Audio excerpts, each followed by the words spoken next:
देखिए, अगर आप मेरी तरह से किसी क्रिएटिव फील्ड से ताल्लुक़ रखते हैं या फिर नहीं भी रखते हैं, तो आपको अपने जीवन में क्या कुछ करना चाहिए जिसकी वजह से आपकी क्रिएटिवनेस इंक्रीज़ हो या फिर अपनी क्रिएटिवनेस को आप फाइंड कर पाएँ?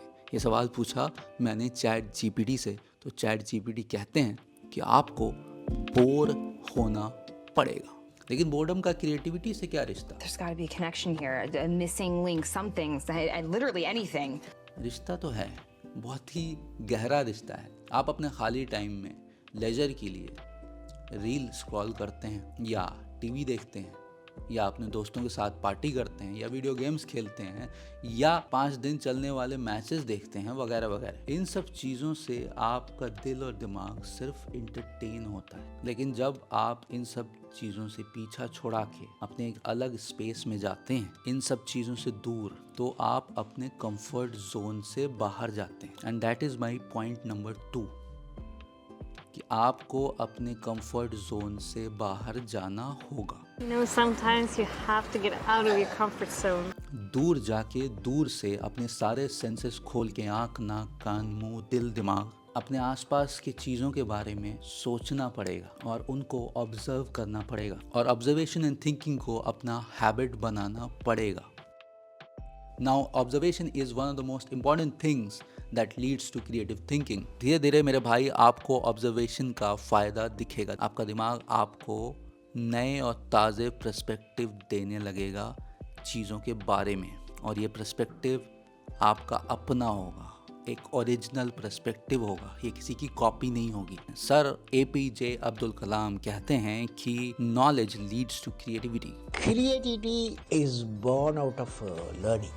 That is, learning gives creativity. Creativity leads to thinking. Thinking provides knowledge. Knowledge makes you great. Starting point, learn. So learning ends with knowledge. The higher the learning, the higher the creativity and higher the knowledge. जब आप observation को अपनी habit बना लेंगे, thinking को अपनी habit बना लेंगे और जो दिमाग आपका अननेसेसरी चीज़ों में पहले लग रहा था, अब वो थिंकिंग पे ज़्यादा फोकस कर रहा है, ऑब्जर्वेशन पे ज़्यादा फोकस कर रहा है, तो इनडायरेक्टली डायरेक्टली आपको नॉलेज मिलेगी चीज़ों के बारे में। क्रिएशन की आरज़ू ही क्यों पैदा होती है? शेर लिखने की या एक पेंटिंग बनाने की या एक सिम्फनी बनाने की या एक चीज़ ईजाद करने की, इसकी ख्वाहिश पैदा ही तब हो सकती है क्रिएशन की, जब आपको लगे कि जो कुछ क्रिएट हो चुका है वो काफ़ी नहीं है, कुछ कमी है कहीं। अगर कमी का एहसास नहीं होगा तो आप क्रिएटिव नहीं होंगे। आप सवाल पूछ सकते हो कि यार ऑब्जर्वेशन करना क्या है, क्या ऑब्जर्व करना है, किस चीज़ के बारे में सोचना है? तो देखो, ऑब्जर्व करके प्रॉब्लम्स फाइंड करनी है। अपने घर में अपने परिवार वालों को देखो, उनके लाइफ में क्या प्रॉब्लम है, आपके घर में क्या प्रॉब्लम है, आपके घर में किस चीज़ की ज़रूरत है। अपने दोस्त को ऑब्जर्व करो, उसके लाइफ में क्या प्रॉब्लम है, आसपास आपके मोहल्ले में क्या प्रॉब्लम है, आपके शहर में क्या प्रॉब्लम है। हो सकता है कि आपके शहर में बहुत सारे खड्डे हों, हो सकता है कि आपकी माँ किसी चीज़ से परेशान हो सकता है आपके परिवार में किसी को कोई बीमारी हो।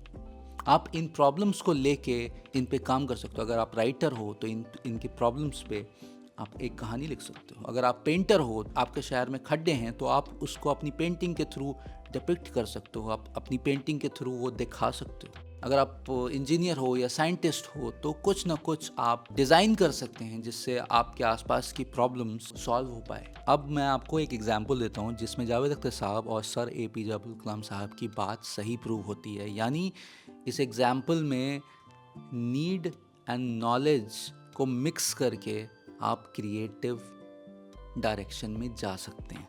मान लीजिए आपके घर में एक सोफ़ा है, लेकिन वो थोड़ा फट गया है और आप उसको रोज़ देखते देखते उस पर बैठते बैठते बोर भी हो गए हैं, तो आप चाहते हैं कि इसको चेंज कर दिया जाए। लेकिन आप देखते हो कि यार नया सोफ़ा लिया जाएगा तो वो काफ़ी महंगा होगा और आपके पास इतने पैसे नहीं हैं। तो आप सोचते हो कि यार ऐसा करते हैं कि सोफ़ा को रिप्लेस नहीं करते हैं, हम इसका कवर चेंज कर देते हैं। आप ऑनलाइन जाते हैं, आप ऑनलाइन साइट पे चेक करते हैं, एक अच्छा सा सोफ़ा कवर आपको दिखता है, लेकिन जब आप उसकी प्राइस देखते हो तो उसकी प्राइस 1500 रुपये होती है। आपको लगता है यार 1500 रुपये ज़्यादा है, लूँ या ना लूँ। आप डिसाइड करते हैं कि नहीं लिया जाए, आप छोड़ देते हो उस चीज़ को कि नहीं चेंज किया जाएगा। लेकिन फिर अचानक आपके दिमाग में एक आइडिया आता है कि यार मेरे पास बहुत सारे कपड़े हैं और आपके पास एक स्किल है, वो है स्टिचिंग की स्किल, सिलाई की स्किल। आप सोचते हैं कि अगर इन कपड़ों को एक सही ढंग से इसकी सिलाई की जाए, इन डिफरेंट कलर्ड कपड़ों, जो आपके पुराने कपड़े हैं, तो एक अच्छा सा सोफ़ा कवर बनाया जा सकता है। आप अपनी स्टिचिंग के स्किल को अप्लाई करते हैं, यानी नॉलेज को अप्लाई करते हैं, क्योंकि आपको नीड महसूस हुई कि सोफ़ा कवर को चेंज करना चाहिए क्योंकि वो पुराना हो गया और फट भी गया है। और तीसरी चीज़, आपको पता है क्या चीज़ इसमें और आई है? वो ये है कि आपकी नेसेसिटी थी या आपकी मजबूरी थी कि आप बाहर का महंगा सोफ़ा नहीं ख़रीद पा रहे थे, इसीलिए आप मजबूर हुए और आपने एक नया सोफ़ा कवर अपने स्किल को अप्लाई करके, अपने स्टिचिंग के स्किल को अप्लाई करके बनाया। I hope you are getting my point. Need plus knowledge plus necessity leads to creativity. I hope मैं आप तक पहुंच रहा हूं और सेंसेबल बातें कर रहा हूं और मेरी बातें आप तक पहुंच रही हैं। तो चैट जीपीटी ने मुझे एक और आदत बताई जो आपको अपनी डेली हैबिट्स में लानी होगी। वो ये है कि आपको जो भी आइडियाज़ आते हैं उनको नोट डाउन करना पड़ेगा। तो एक किताब रखनी पड़ेगी, एक नोट पैड रखना पड़ेगा या कंप्यूटर पे आपको नोट करना पड़ेगा और इसको डेली करना पड़ेगा। जो भी दिमाग में आपको आता है, जो भी आइडियाज़ आते हैं, जो भी ऑब्जर्वेशन आप कर रहे हैं, जो भी आप सोच रहे हैं, उसको रोज़ाना लिखें। देखो मेरे भाई, अगर अपनी प्रायोरिटीज़ को क्लियर नहीं किया और डिस्ट्रैक्शंस को दूर नहीं किया तो फिर प्रॉब्लम हो जाएगी। अपनी प्रायोरिटीज़ की एक लिस्ट बनाओ, उसमें सारे इम्पॉर्टेंट चीज़ों को लिखो। फैमिली इम्पॉर्टेंट है, क्या काम इम्पॉर्टेंट है, वो सारी चीज़ें लिखो। और जो भी चीज़ें आपको डिस्ट्रैक्ट कर रही हैं उनसे पीछा छोड़ाओ। ये सिर्फ क्रिएटिव थिंकिंग की ओर जाने का तरीका नहीं है। किसी भी चीज़ में आप एक्सेल करना चाहते हैं तो आपको अपनी प्रायोरिटीज़ को क्लियर रखना पड़ेगा। क्या करना है उसको डिसाइड करना पड़ेगा और क्या नहीं करना है उसको हटा के फेंकना पड़ेगा और डिसिप्लिन में रहना पड़ेगा। नेक्स्ट पॉइंट है कि अपनी कला को तराशना होगा, उसे निखारना पड़ेगा और वो होगा डेली प्रैक्टिस से। अगर आप फोटोग्राफर हो तो रोज़ पिक्चर लेनी पड़ेगी, अगर आप राइटर हो तो रोज़ लिखना पड़ेगा, फिल्म मेकर हो तो रोज़ फिल्में देखनी पड़ेगी और प्रैक्टिकली फिल्म्स बनाने पड़ेंगे। म्यूजिशियन हो तो अपने इंस्ट्रूमेंट के साथ प्रैक्टिस करनी पड़ेगी, अपने वोकलिस्ट हो तो आपको रियाज करना पड़ेगा। Last but of course not the least, अपनी फील्ड से रिलेटेड पुराने वर्क्स को पढ़ना, समझना और उनसे सीखना होगा आपको। ऑल इन ऑल, यहाँ पर मैंने सारी बातें लिख रखी हैं जो आपको करनी होगी अपनी क्रिएटिविटी को बढ़ाने के लिए।